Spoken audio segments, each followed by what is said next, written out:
बताइए, हम चैन जो चांदी का चैन पहनते क्या है? अहले सुन्नत वल जमात की ये निशानी है।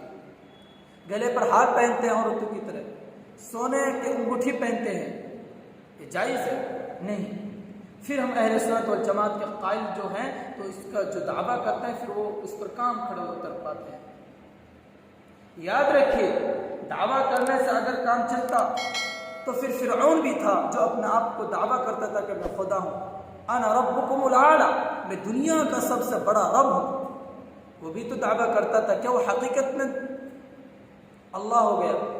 नमरूद हजरत इब्राहिम अलैहिस्सलाम से जब बहस मुबाहसा कर रहा था नमरूद, तो कहा कि मैं भी तो रब हूँ। नमरूद ने कहा मैं भी तो रब हूँ। लेकिन जब बहस मुबाहसा में हजरत इब्राहिम अलैहिस्सलाम ने कहा कि मेरा रब तो वह है जिन्होंने जिंदों को मारता है और मुर्दों को जिलाता है, यानी मुर्दों को जिंदा करता है और जिंदों को मारता है, वो मेरा रब है। तो नमरूद ने क्या करा? दो शख्सों को बुलाया, जो जालिम था उसे छोड़ दिया और जो मजलूम था उसे मार दिया। फिर हज़रत इब्राहिम ने कहा मेरा रब तो वो है जो पूरब से सूरज को निकालता है, ज़रा तो पश्चिम से निकाल कर दिखा, क़िबले की तरफ से सूरज को निकाल कर दिखा और पूरब की तरफ डुबा। फबुहितल्लज़ी कफ़र, तो नमरूद हक्का बक्का हो गया। तो क्या उसने जो दावा किया वो दावा पर खड़े रह सका? नहीं ना, क्योंकि वो गिरा हुआ एक शख्स था, एक जलील शख्स था, एक जलील और नाकाबिल कबूल एक शख्स था और उसके कारनामे भी नाकाबिल कबूल था, इसलिए वो जलील हुआ और फबुहितल्लज़ी कफ़र, तो वह हक्का बक्का हो गया। कुरान शरीफ की 3 पारा सफ़ा नंबर 2 में ये वाक़या मौजूद है। तो दावा करने से काम नहीं चलता। कहने का मतलब ये है कि फिरऔन ने भी दावा किया अना रब्बुकुमुल आला के ज़रिए, क्या वो दावा कामयाब हो गया? नहीं। हम भी दावा करते हैं ईमान वाले हैं, लेकिन अगर हम हकीकत में ईमान वाले नहीं बनेंगे, कामिल ईमान वाले नहीं बनेंगे, तो ये दावा काम नहीं आ सकता। जैसे फिरऔन को भी काम नहीं आया, नमरूद को भी काम नहीं आया, कारून को भी काम नहीं आया कि वो अपने आप को बहुत बड़ा मालदार कहता था। इसी तरह उन्होंने अपने माल के घमंड में आकर हज़रत मूसा अलैहिस्सलाम पर इल्ज़ाम लगाया, अल्लाह की ज़ात को उभारा। अल्लाह रब्बुल इज़्ज़त ने हज़रत मूसा को हुक्म दिया कि मूसा जो तुझे करना अपने भाई के साथ कर। तो फिर क्या हुआ? सारे खजाने के साथ जमीन पर धंसता चला गया और क़यामत तक वो धंसता रहेगा। क्यों? इसलिए कि वो तो दावा करता था कि मैं बहुत बड़ा मालदार हूँ, ये मुझे खुद ये माल हासिल हुआ है, मुझे किसी ने दिया नहीं है।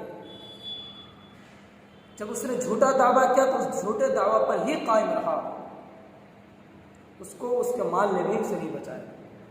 हम भी दावा करते हैं कि ईमान वाले हैं, लेकिन अगर हमारे दिलो दिमाग में यही रहा कि हम ईमान वाले हैं और ईमान पर अमल नहीं किया, जो नबी ने तरीक़ा बताया उस पर अमल नहीं किया, तो अजीज़ दोस्तों प्यारे भाइयों, ये ईमान हमारे लिए ख़तरा है। ये ईमान हमारे लिए ख़तरा है। ये ईमान हमें जन्नत नहीं पहुंचा सकते और रज़ा इलाही तक नहीं ईमान पहुंचा सकता। रज़ा इलाही के लिए ज़रूरी है सुन्नतों पर चलना, नबी के तरीक़े को अपनाना, अल्लाह के अहकाम पर चलना। इन्हीं तरीक़ों से हमें रज़ा इलाही मिल सकता है और इन्हीं तरीक़ों से हमें जन्नत मिल सकती है। और इन तरीक़ों के अलावा कलमा पढ़ लिया हम शराब पीते हैं, कलमा पढ़ लिया नमाज छोड़ते हैं, कलमा पढ़ लिया अल्लाह की नाफरमानी में लगे हुए, कलमा पढ़ लिया ग़ीबत और चुगलखोरी कर रहे हैं, हुकूकुल इबाद हक़ मार रहे हैं, बंदों का हक़ मार रहे हैं, न हुकूकुल्लाह से बच रहे, न हुकूकुल इबाद से बच रहे हैं। जब हम तमाम बुराइयों पर शामिल हो गए तो इन बुराइयों की वजह से हम जहन्नम में जाएंगे, रज़ा इलाही हमें हासिल होगा। इसलिए हमें ज़रूरत है अपने ईमान को बनाना, और ये ईमान बनेगा जब हम किसी चीज़ को सीखे सुनेंगे, कोई चीज़ हमारे सामने बयान होगा, उस पर हम अमल करने वाले बन जाएंगे। हम तकरीर सुनते हैं, लेकिन उस तकरीर का फ़ायदा जब ही होगा जब उस तकरीर से कुछ फ़ायदा हासिल करेंगे। आपके सामने मैं इतनी देर से गुफ्तगू कर रहा हूँ, आप क्या हासिल कर रहे हैं? हम देखें कि हम अहले सुन्नत वल जमात तो कहते हैं और हम कितनी इस पर उतरे हुए हैं। अहले सुन्नत वल जमात का तर्जुमा यह है, ऐसी जमात जो सुन्नतों पर चलने वाली है। हम खुद देखें कि हम नबी और सुन्नत किसे कहते हैं? नबी के तरीक़े का नाम सुन्नत है, रसूलुल्लाह के तरीक़े का नाम सुन्नत है। और हम सुन्नतों पर कितना चलते हैं वो हम खुद अपने अंदर झाँक कर देखें। नहीं चलते तो फिर चलना शुरू कीजिए, नहीं चलते तो चलना शुरू कीजिए। रसूलुल्लाह सल्लल्लाहु अलैहि वसल्लम की कई बातों पर अमल नहीं करते तो अमल करना शुरू कीजिए। अल्लाह के अहकाम पर नहीं चल रहे थे तो चलना शुरू कीजिए। अल्लाह रब्बुल इज़्ज़त हम तमाम को कामयाब करेगा। अल्लाह रब्बुल इज़्ज़त हम तमाम को इंसान बनाएगा और हमारे अंदर इंसानियत आ जाएगी। और अगर हम अमल नहीं करेंगे तो अल्लाह रब्बुल इज़्ज़त ने जो